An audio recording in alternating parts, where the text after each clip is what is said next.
Bueno, hola a todos. Esto es un intento de grabar una presentación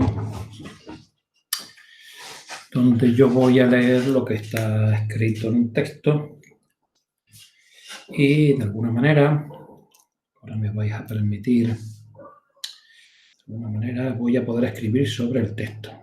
Así que vuelvo a la presentación y voy a presentar ahora la ventana. Y aquí estamos. Esto que aquí veis es una lección de ecuaciones en derivadas parciales. Aquí tenemos el primer... Esto es una primera lección en EDP en todos los sitios del mundo. Desde mi más tierna infancia, pues leí estas cositas. Tal vez pueda ampliar esto un poquitín. Vale, bueno, aquí estamos. Esto es una ecuación en derivadas parciales. Esto de aquí es una relación donde hay que encontrar una función, hay una función incógnita. Para simplificar vamos a suponer que es de dos variables independientes. Esto es una función incógnita. Y uno se la tiene que apañar para encontrar la U que verifica esta ecuación. Ok. Así que de eso se trata. Por poner un ejemplo, esto sería una ecuación de primer orden. Porque no hay más derivadas, no hay derivadas de orden superior a la unidad. Y esto sería una ecuación de segundo orden. Porque no hay derivadas de orden superior al orden 2. ¿Ok? Si nos concentráramos nada más que en estudiar en esto, tendríamos para toda una vida. O sea, solo con ese modelo tan sencillo de ecuaciones en derivadas parciales, aquí hay un grado de complejidad desproporcionado. Bueno. Algunas veces conviene crear una aplicación para... Esto lo haremos raras veces, en pocas ocasiones, ¿no? Pero algunas veces conviene identificar el primer miembro de la ecuación. El primer miembro de la ecuación es esta cosita que ya dije. El primer miembro de la ecuación. Vamos a ver. Este es el primer miembro de la ecuación. A ver, déjame que te escriba.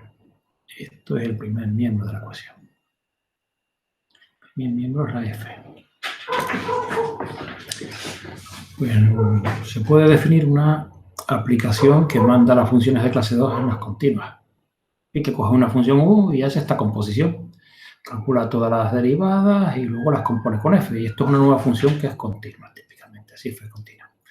A esto se le llama un operador, que es una aplicación que transforma funciones en funciones. Bueno, pues una manera muy rara de escribir la ecuación en derivadas parciales es encontrar las U's que anulan el operador. ¿Ok? Eso es una manera muy rara de escribir la ecuación en derivadas parciales. Y nada mejor que irnos a los ejemplitos. Así que esto nos sobra. Vamos a borrar todo esto aquí. Esto nos sobra. Y vamos a concentrarnos en los ejemplos. Los ejemplitos. Me gustaría ampliar esto y lo voy a ampliar un poquitito. ¿Okay? Esta es la primera de las ecuaciones en derivadas parciales famosas, que se llama la ecuación de Laplace. Esto de aquí es la ecuación de Laplace. Laplace, que fue un físico matemático del siglo XVIII. Y esta es la ecuación de Poisson. Una es homogénea y la otra no. La ecuación de Laplace es súper famosa. De hecho,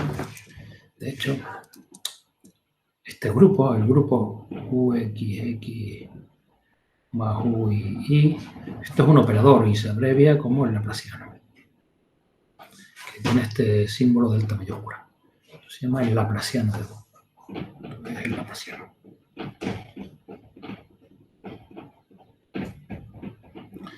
Así que la ecuación de Laplace es Laplaciano de U igual a 0 y la ecuación de Poisson es Laplaciano de U igual a F. Poisson fue un matemático francés de finales del 18, principios del 19, que se dedicó a corregir los trabajos de Laplace. Bueno, primer ejemplo. Esta es una ecuación.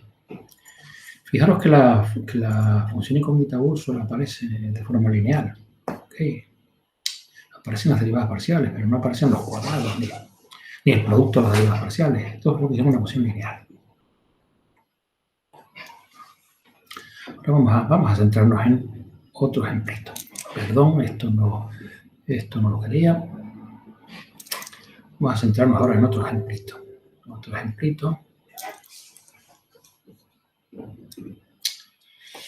Otro ejemplito de ecuación, que es la ecuación del calor. Ahora, fijaros que en la ecuación de Laplace, aquí está, en la ecuación de Laplace, enséñate, la ecuación de Laplace, la función incógnita era una función de dos variables. Aquí la función incógnita era una función de dos variables. Bueno, vale, ahora tenemos la ecuación del calor. Y en la ecuación del calor,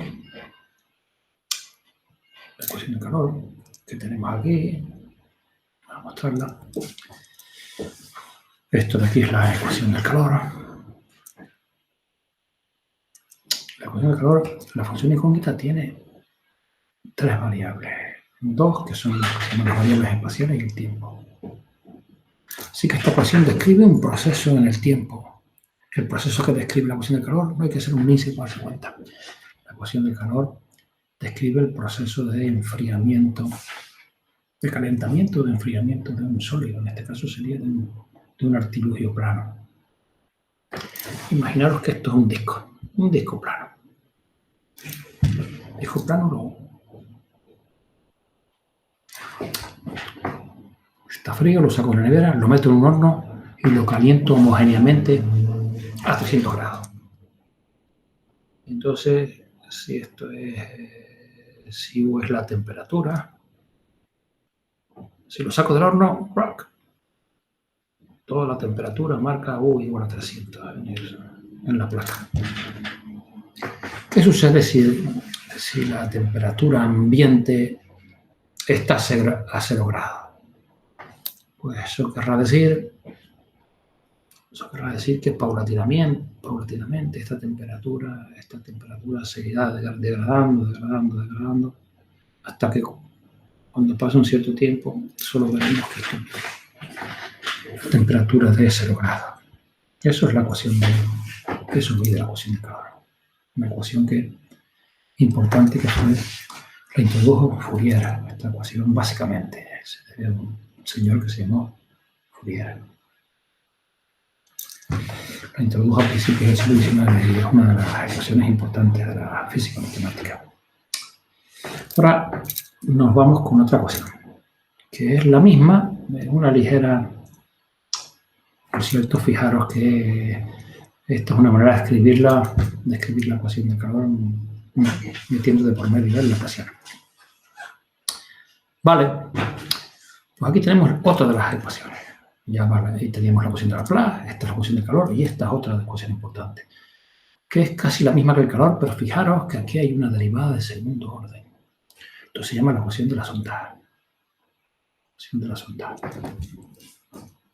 Otra de las ecuaciones de la física matemática. Y la ecuación de las ondas,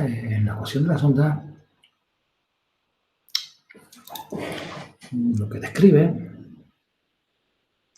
imaginaros que tenéis una membrana elástica ceñida a un bastidor. Esta es la pinta que tiene la membrana elástica. Si yo la deformo apretándola, como es elástica, tiende a recuperarse. Entonces, si suelto el dedo, la membrana oscilaría, o sea, que tendría estas posiciones. Se quedaría si es completamente elástica y en condiciones ideales esto acabaría subiendo y bajando. Y esas deformaciones de la membrana elástica es lo que describe la ecuación de las ondas. En realidad, esto es lo que hace la superficie de agua cuando le pegáis una pedrada, ¿ok? O es lo que hace básicamente, de alguna manera, un puente cuando pasa un camión por encima y se queda oscilando. De alguna manera ahí intervendría el operador vía armónico, vía laplaciano. Pero bueno, vamos a dejarlo en cuenta. Y esta última de las ecuaciones, vale, esto no está escrito, esto es el laplaciano. Esta es la ecuación de Schrödinger. La ecuación de Schrödinger es lo mismo que la ecuación del calor, pero con una unidad imaginaria. Aquí la función incógnita es una función compleja. Y básicamente en un átomo sencillo como el de hidrógeno, el sentido de este U cuadrado, que en realidad es U por U conjugado. Esta función es una función de probabilidad. Y si integráis el módulo todo al cuadrado en una región A, y fijáis un instante t, esto es en el espacio, aquí está la región A, lo que da esta integral es la probabilidad de encontrar un electrón dentro de esa zona espacial. ¿Okay? O sea que en el modelo atómico, el átomo de hidrógeno, hay un electrón orbitando el átomo de hidrógeno y si tú quieres saber dónde está, pues tienes que integrar esto. Y además te vas a joder y no vas a poder saber dónde está el electrón porque lo único que podéis tener es una probabilidad de esa posición. Bueno, estos son unas integrales sencillas. Voy a quitar esto. Vale. Voy a quitar cosas de aquí. Ok. Y vamos a presentar unos pocos problemitas. Estos son unos pocos problemas. Este es un ejercicio muy sencillito. Ok, un ejercicio muy sencillito. Y se trata de saber cuando es L lineal.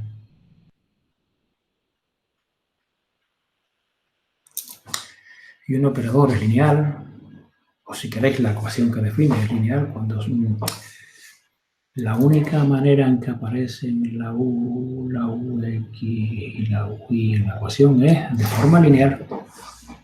¿Veis? Aquí aparece linealmente. No importa que se multiplique por la X. La UX aparece nada más que linealmente. ¿Lo veis? Aquí no. Aquí peligro. Peligro.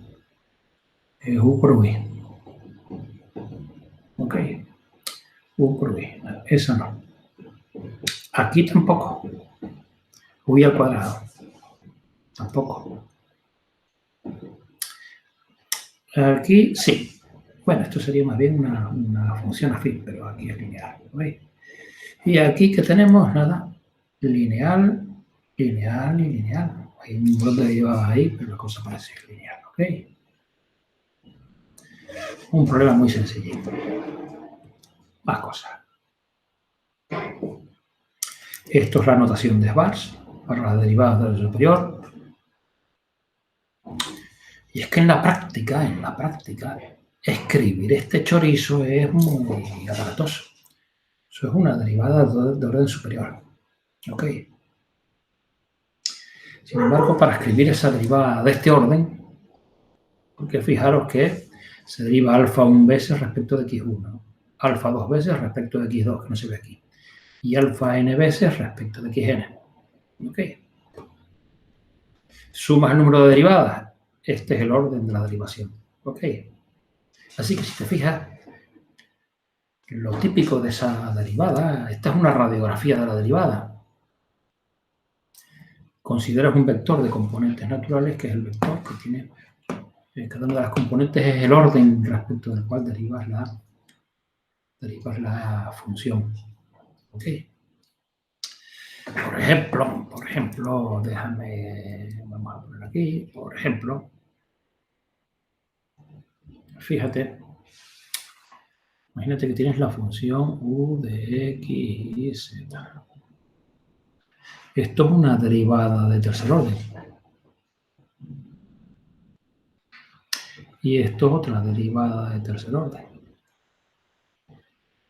Y esto es otra derivada de tercer orden. ¿Ok? Bueno, pues aquí alfa sería, fijaros, ¿qué sería? 3, 0, 0. Aquí 1, 2 y 0. Y aquí 1, 1 y 1. ¿Ok?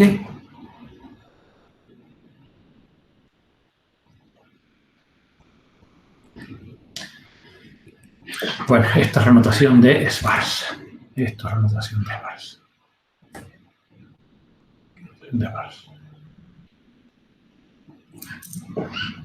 Ok. Bueno, la notación de Sparse está muy diseñada. La ideó Lauren Sparse, este señor. Lauren Sparse.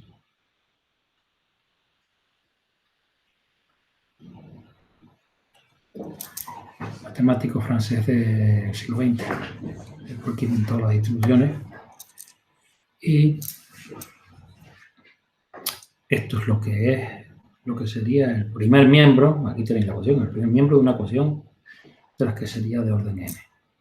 Aquí aparecen n variables independientes y esto es una combinación lineal de derivadas hasta el orden n. Esto es lo que se llama un operador diferencial de orden n y esto es,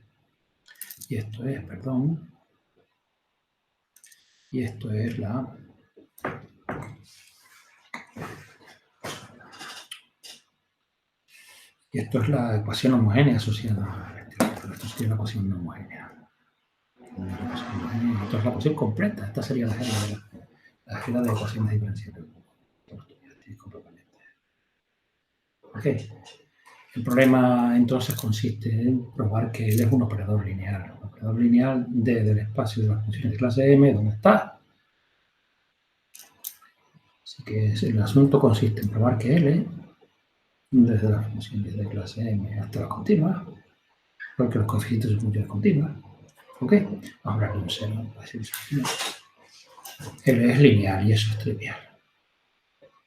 Y me parece que como clase ya os he dado hoy la turra suficientemente. Ok, así que fin de la clasecita. Fin de la clasecita. Y yo me despido de vosotros